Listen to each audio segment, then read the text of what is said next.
Sanji vs Sabo will be a complete stomp, and I'm going to prove it to you. What's up guys, Restless Gambler here, and in today's video, I've made my return to Sanji vs battles. Given the recent chapters reveal some feats for Luffy's brother, I decided to put him up against someone very formidable.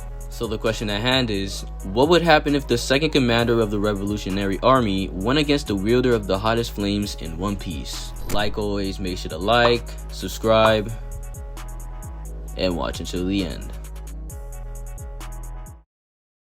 Given that this is a video in response to the recent chapters, let's start with Sabo. When it comes to strength, Sabo is one formidable fighter. On his debut as a newly resurrected character with the amnesia excuse, we get to see his power firsthand. In the arena, Sabo showcases his Dragon Claw, which destroys the entire ground below him, allowing him to snatch up the flame fruit that his brother Ace had before. But to no one's surprise, these were just minuscule showcases of this man's strength. Now before we get into the big boy feats from Sabo that we're all thirsty to get into, we'll start from a more minor feat. And that was his fight with Jesus Burgess. We know Burgess, he's one of the top commanders of the Blackbeard Pirates, maybe top 3 commander if you include Aokiji. Well, in chapter 786, he pulls up on Luffy to try and kill him, but Sabo pulls up and kicks bro in the face. After it, he gets up pretty easily, only wiping the blood off his mouth. Mind you, this was off guard, but don't worry because it doesn't end there. Burgess goes for an attack, but can't touch Sabo because of his intangibility. Sabo recovers and lets off a burning dragon claw fist flame. What the heck? Okay, he lets off a burning dragon claw fist flame dragon king. Like, what the hell is this? This sends Burgess flying while bleeding out, and Sabo continues to pursue him. After Luffy falls Doflamingo in one chapter, Sabo decides to let Burgess go, but then his dumbass decides to get Sabo mad. He tells Sabo that the last thing Ace said when he found out he was going to get executed was, "Don't tell my brother." Sabo's expression visibly takes a turn, and as Burgess continues to ramble on, Sabo grabs his face with Dragon Claw, cracking it. And as Burgess goes for a slice with his knife, Sabo releases his grip and hits him point blank with the Fire Fist. Obviously, this didn't kill Burgess, but it did some damage for sure, considering he has a new mask now. But now, let's go into the feats that most fans love to look at. In chapter 751, Sabo crushes Vice Admiral Bastile's weapon and skull. While this happens, Fujitora calls a meteor towards him, which ultimately gets sliced by the birdcage.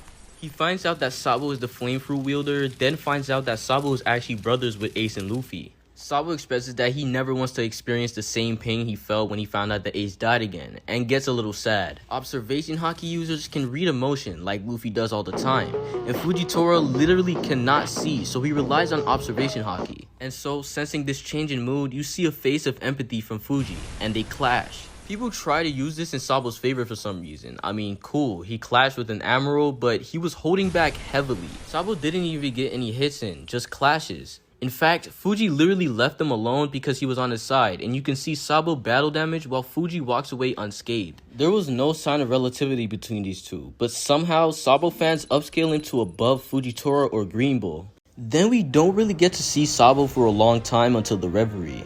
No action though. But that's when we enter the final war. We get into a flashback about the Reverie, and we have some indirect scaling and direct scaling to go over. Let's start with the direct scaling. Sabo, after seeing Cobra get impaled by one of Emo's arrows, pulls up and uses Fire Fist. It does 0 damage to anyone in the room, and then Sabo turns into a marathon runner. This, my people, this is the guy who can beat Green Bull and Fujitora. This is him. This is the guy. Anyways, moving on to indirect scaling, we have some of the commanders fighting the admirals. Once again, the admirals are holding the back, and even greater now because Green Bull can't even get an attack off without a Celestial Dragon getting mad. But let's actually analyze what's going on in these action spreads and what it means for Sabo. In this first one, Karasu lets off a named attack at Fujitora. Fujitora says nothing and blocks the entire attack. So in short, it does nothing to him.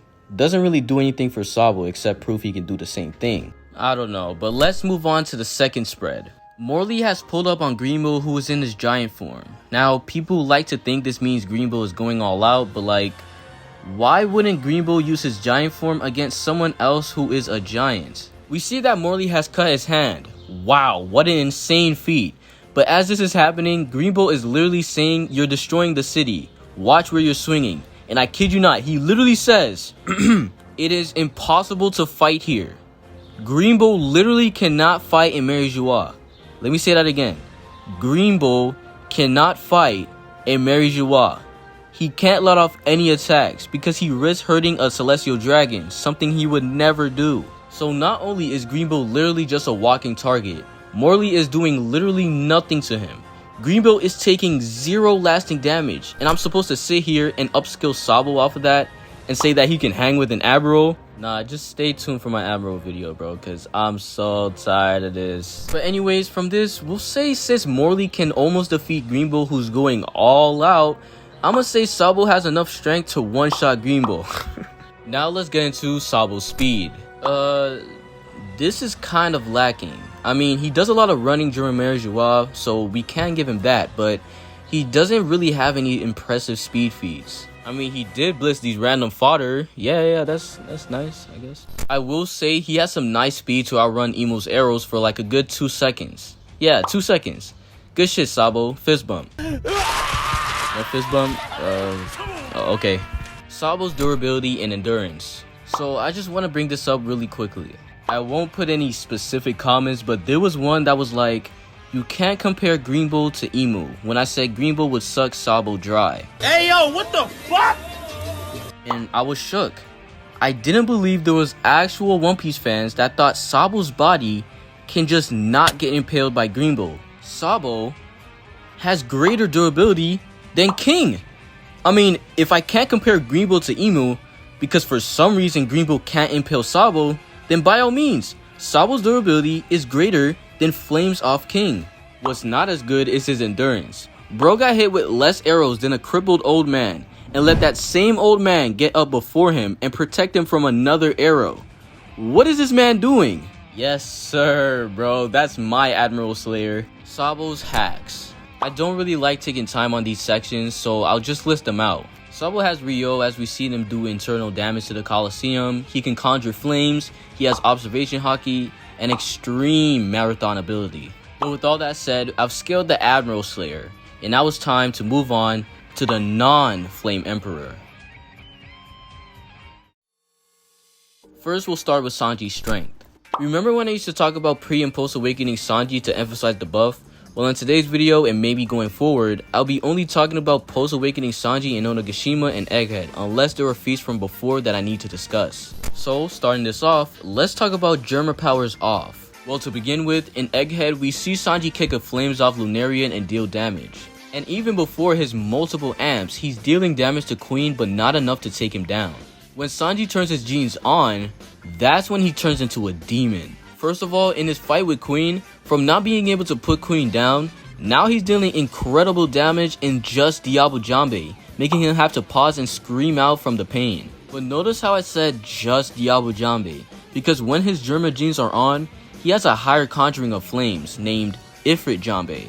Instead of Diabo Jambe and the Flame Fruit's lame reddish orange flames, my boy has blue flames. With blue flames, he decimates that fat dinosaur, dealing huge damage with every single kick. His beef burst was so potent as a kick, it literally causes an explosion. And with this kick hitting Queen, it sent him into orbit, reverting him back to base form from his hybrid form.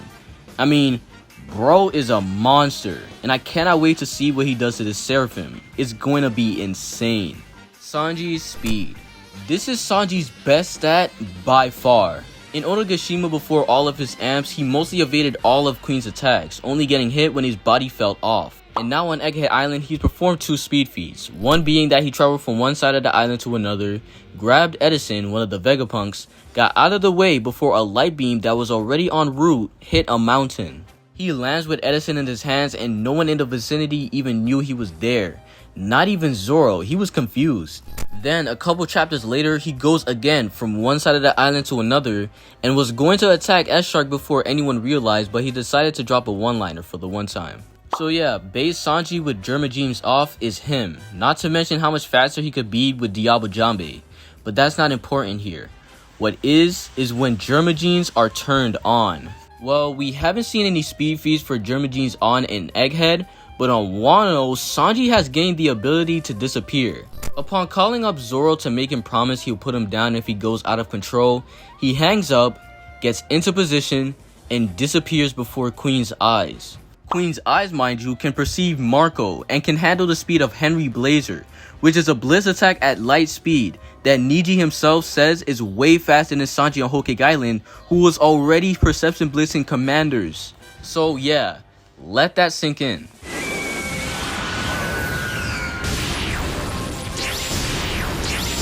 Base Germagene Sanji is that fast, and he only gets faster with each Jambe as they increase his kicking speed.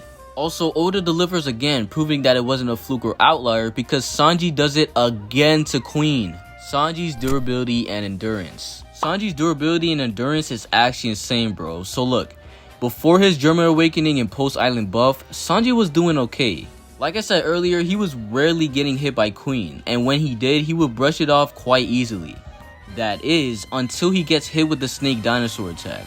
Queen uses it and crushes every bone in Sanji's body. Sanji stands up on a broken leg, which is probably shattered as well, and says, "Yeah, I'm fine. It stings, but I can still fight." That is insane endurance. But then Sanji regenerates. Queen pops up behind him and breaks a sword on Sanji's bare neck. No armament, no defense, just bare neck. And it does nothing to him. But this is with Germagene's on though, so we'll count it there. In Egghead, we get another showcase of Sanji's durability, and that was when S-Shark hit him in the face with a Fishman Karate Punch, Duraneg by the way, and it did nothing to Sanji. Sanji literally stands there unscathed. So yeah, I think his durability is kind of good. Not on the level of Sabo though, because he can't get impaled by Green Bull. Sanji's hacks. Again, I'm not going to waste too much time on this, so I'll just list it out. Sanji has regeneration, flame conjuring, an exoskeleton, enhanced strength and speed, armament, and observation haki. So with all of this laid down and set, all we have to do now is find out who wins. Will it be the Admiral Slayer with skin strong enough to not be impaled by Green Bull? Or will it be the sad prince who broke his leg against Virgo? Let's find out. Before we get into it, of course we gotta set some ground rules. This battle will take place in the hyperbolic time chamber without the heavy gravity and sudden atmosphere changes. Think of it like in Dragon Ball Xenoverse 2. If you know, you know. Same rules as always. Whoever dies or gets knocked out first, loses. So let's go and simulate the fight. Play the Budokai music. So the fight starts and... Say it with me, say it with me. Sanji disappears. Didn't you expect this? Sabo has done nothing to prove that he could perceive Sanji. Sanji has perception blitz someone who can perceive Marco, who can conditionally keep up with the fastest admiral. But since it is ambiguous, I'll say Diablo Jambe Sanji perception blitzes to be fair. And so, Sanji pulls up and combos this man relentlessly. Again, nothing Sabo has done has proved he can tank even Diablo Jambe kicks from Sanji, as he was bullying Queen, who is acknowledged for his durability and endurance, hence his all-star title. Even if you say Sabo is taking those attacks, which he's not, Sabo has Ifrit Jambe, which is a tier above that, and Sabo is not tanking those. But during this fight, Sabo runs away as we've seen him do it throughout his entire flashback. Sanji, however, catches up. He continues on to combo this man to no end in either Diablo Jambe or Ifrit Jambe.